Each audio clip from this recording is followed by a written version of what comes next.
sudah melakukan? Bujang-bujang bu, abi mati balik, budak abi nu ngadongeng, abi nu ngagubar.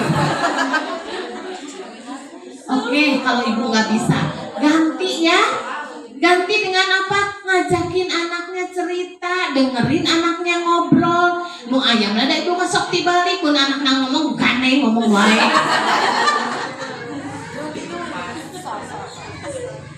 Bener cenah bu, gitu bener.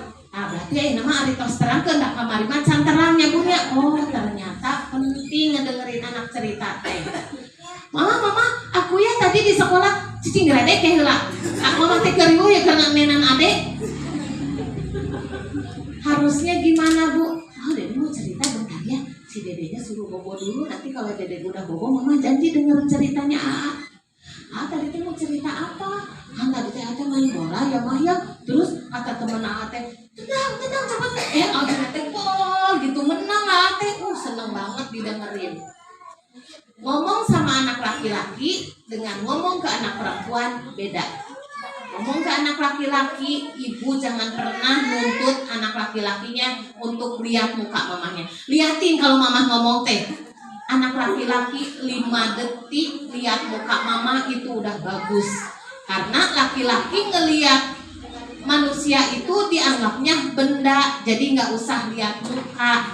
Yang penting dia dengerin. Lebih bagus ke anak laki-laki itu kalau mau cerita dibikin seneng dulu hatinya, dipegang pundaknya, itu bentuk perhatian kita buat anak kita.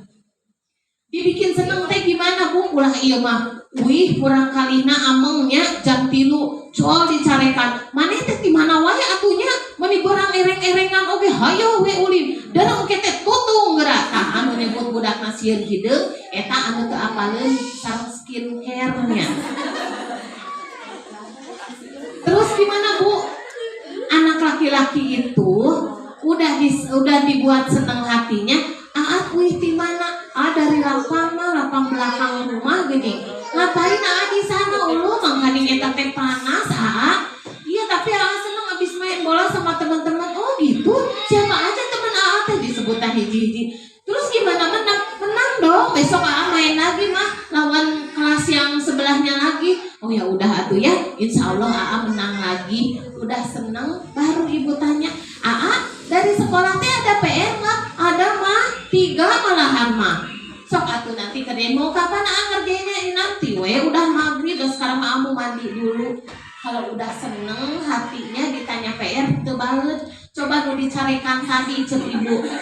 Lain ngerjakeun PR maneh teh rek nemalan moal. Anak perempuan gimana kalau diajakin ngomong? Anak perempuan wajib ada kontak matanya. Oh gitu? Terus kumaha tuh? Ibu noleng we siga abi bieu ngabales heula WA. Kumaha bu? Enggak, udah lewat. Eta anak perempuan. Nggak jadi. Itu ya cara ngebedainnya. Ngomong sama anak laki-laki dengan ngomong ke anak perempuan. Dengerin cerita anaknya. Ajakin anaknya ngobrol. Nggak usah ibu ngajakin ngobrol ke anak, ngadongeng ke anak. Ceritanya harus tentang kancil dan buaya. Balik ke apalnya. Boleh cerita keseharian ibu sehari-hari. Dek, mama tadi di pasar pernah jenguk mas. Siapa tapi irungna tibalik. Tapi irungna tibalik. Kira-kira dari cerita barusan ibu ngajarin apa sama anaknya? Irungna tibalik kan pemahamannya gitu jalannya anaknya. Yang kedua logika yang ibu ajarin. Irung tibalik berarti asupan saya tuh ya. Banyak yang ibu ajarin dan persepsi belajar mamah-mamah makieu budakna duduk manis di belakang meja mukakeun buku eta belajarnya. Belajar buat anak TK nggak kayak gitu bu. Kali ini dari Nurul Amanah nggak di kelas, pada di luar. Geus saminggu nah budak teh nya asup kelas di luar we cari cingna teh. Ternyata bu guru lagi mengenalkan tentang lingkungan, tentang alam. Coba lihat langit warnanya apa aja. Ada biru bu guru, ada warna putih bu guru, tapi yang putihnya teh ada yang hitam-hitamnya bu guru. Kira-kira belajar bukan? Belajar. Ibu lagi di dapur. Mama mau masak apa? Sop dek. Sop teh apa aja mah? Sayurnya ada buncis, ada wortel. Yang mana mah wortel teh? Itu yang warna oranye. Belajar bukan? Belajar. Karena persepsi persepsi orang tua mah pinter itu kalau nilai matematika sama IPA salapan itu disebut pinter. Tapi lamun budak ngagambar penting salapan tak pernah ibu nyebut pinter, ya enggak? Kira-kira kalau anak ibu nilai matematikanya 3 terus ngagambar na penting salapan, yang mau ibu lesin yang mana? Yang ngagambar yang nilai 9 geus pokok matematika mah anaknya nggak suka, minatnya nggak di situ. Dipaksakan oke kalau bukan minatnya susah. Ibu bahulah yang jadi penyanyi, tapi terjadi budaknya dipaksakan jadi penyanyi padahal minatnya nggak di situ. Kira-kira jadi mau penyanyi? Wah, soalnya nage pales jadi penyanyi kumaha. Begitupun anak kita, ya. Nah itu salah satunya kalau pengen anak pinter, mendengarkan cerita anak, mendongeng sebelum tidur. Kalau ibu anaknya sering kali dikasih dongeng, kenapa sih ngedongeng bikin pinter? Sejarahnya gini, di otak manusia itu di belakang ada yang namanya hipokampus. Hipokampus itu kalau di pesawat itu kotak hitamnya, tugasnya menampung verbal. Di usia berapa mulai diisi verbal? Usia 3-4 tahun anaknya. Kalau 3-4 tahun ibu nggak isi dengan ngedongeng, dengan cerita, 5-6 tahun anak mah nanya why teureun-eureun. Dampaknya gimana? Udah SD, SMP, bahkan yang SMA. Tadi di sekolah belajar naon ya gitu we. Aya saha wae tadi di sekolah nya aya we. Itu anak yang hipokampusnya kosong. Ibuna gampang we bilangnya gini, budak abi mah carang takol, tara ngomong, arek ngomong kumaha da di eusian ge tara. Jadi mau apa yang anak keluarin kalau kita juga nggak pernah ngisi. Paham ya Bu? Paham. Ternyata mengkondisikan ibu-ibu tuh lebih susah dibandingkan mengkondisikan anak-anak, betul Bu Guru? Contohnya tadi saya lihat, Bu gurunya udah bilang ibu kepala, mama kalebet, masih kene aya nu di luar. Mama dipayung heula di eusian, tos dipayung kasarisi deui, hese. Makanya ibu jangan bilang budak teh teu nurut-nurut, rek kumaha nurut, indungna oge tidak jadi ibu. Ini judulnya buat bongkar-bongkar kesalahan orang tua. Kalau ada yang tersinggung, alhamdulillah. Kalau ada yang tersinggung, saya bingung harus gimana lagi saya membuat ibu tersinggung. Sekiranya kalau anak ngoprek tidak membahayakan, nggak apa-apa Bu. Ngoprek sama dengan naik pohon. Jadi jangan salah konsep. Kalau ada, masuk ke sini. Kalau ada anak ibu yang cek ibu bodoh, cek deteksi lamun hayang budakna pinter, naik tangkal. Enggak gitu konsepnya ya. Kenapa? Naik pohon atau anaknya ngoprek atau naik tangga bikin anaknya pinter. Sini deh Bu. Otaknya itu kan jumlahnya ribuan ya. Neuron-neuron itu lamun keur ngoprek nyara rambung Bu, namanya sinapsis. Nah, ketika satu kegiatan yang anak lakukan naik satu dahan, ribuan neuron nyambung.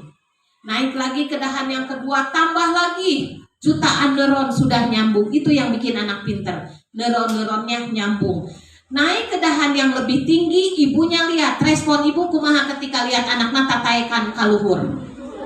Turun di silabuh. Labuhna heueuh dareuwas, pinterna teu jadi. Satu bentakan orang tua, ribuan neuron dalam otaknya putus. Kalikeun sabaraha kali sadinten ibu nyentakan budak? Mineng. Jadi sebetulnya yang membuat anak ibu tidak pintar siapa? Ibunya. Alhamdulillah terus pintar. Ibu pengen anaknya pintar, 3 tadi ibu laksanakan. Insya Allah anaknya pintar. Terus saya sekarang akan membahas yang tadi masa bermain yang tertunda. Yang seharusnya anak ibu teh main, tapi seringkali waktu bermainnya ibu ambil dengan belajar. Suka atau tidak suka, diakui atau tidak, orang tua harapannya keluar dari sekolah ini anaknya pinter maca. Betul? Tahu ya? Bisa kandani ya Bu, cek urang Jawa namanya.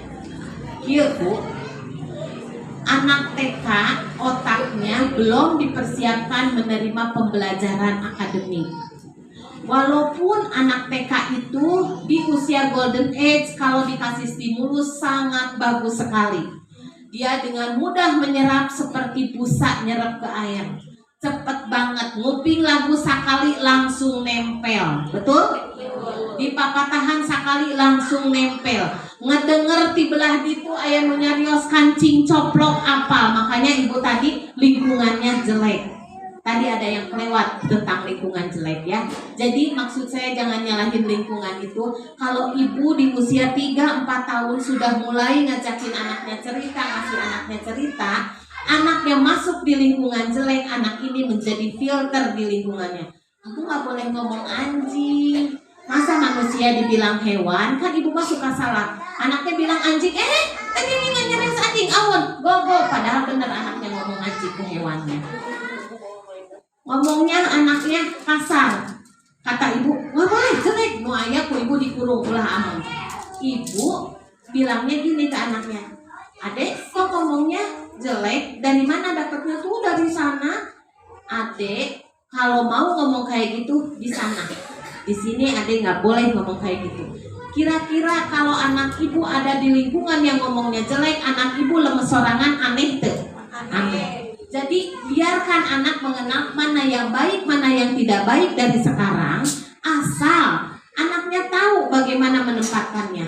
Yang tahu menempatkannya, yang orang tuanya suka ngajakin anaknya ngomong, yang orang tuanya suka ngajakin anaknya cerita.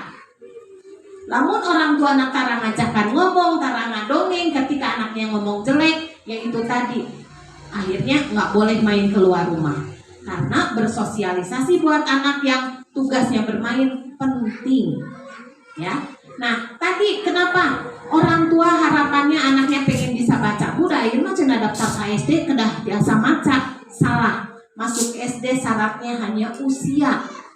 Itu sudah ada loh permennya, nggak boleh sekarang SD ngetesin anak dengan baca. Di TK boleh dikenalkan, yang tidak boleh itu diwajibkan. Kan ibu mah gitu. Bilangnya gini, naon sekolah di PAUD Nurul Amanah namanya gawe nanti ngawarnai nyomekan kertas, ngaguntingan, nu kitu mah teu kudu sakolah heueuh di imah ge paranti cenah budakna. Padahal udah bener yang diajarin di TK itu.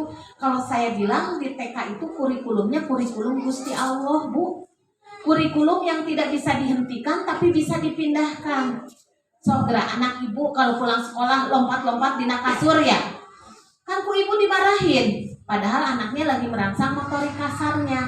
Motorik kasar itu kemampuan gerak tubuh, tangan dan kaki. Rangsangannya melompat, meloncat, jalan, lari, jinjit. Nah itu kan motorik kasar, Bu. Ibu hanya boleh mindahinnya, dihentikan nggak bisa. Dek, lompat-lompatnya di luar, tidak di sini. Motorik halus itu kelenturan tubuh, kelenturan di sini nih. Lakukan ini tiap persendian. Bu, kalau ibu pengen anaknya pinter nulis, yang ibu ajarin, yang ibu kasih bukan pensil dan kertas dulu, tapi motorik halusnya. Anak pertama kali pegang pensil itu usia 2 atau 3 tahun. Dia sudah mulai coret-coret. Di mana Bu coret-coretnya? Di tembok. Dimarahin? Iya. Jadi wajar ketika masuk TK, bahkan sudah TKB, pegang pensilnya masih dirangge, masih di atas. Itu motorik halusnya belum bagus. Ada di bawah tapi nulisnya masih ngambang. Belum ada penekanan. Motorik halusnya belum bagus. Karena apa? Ngoprek beas dicarekan, main pasir ulah geuleuh loba tali kucing. Padahal ibu di bumi seueur cai kan?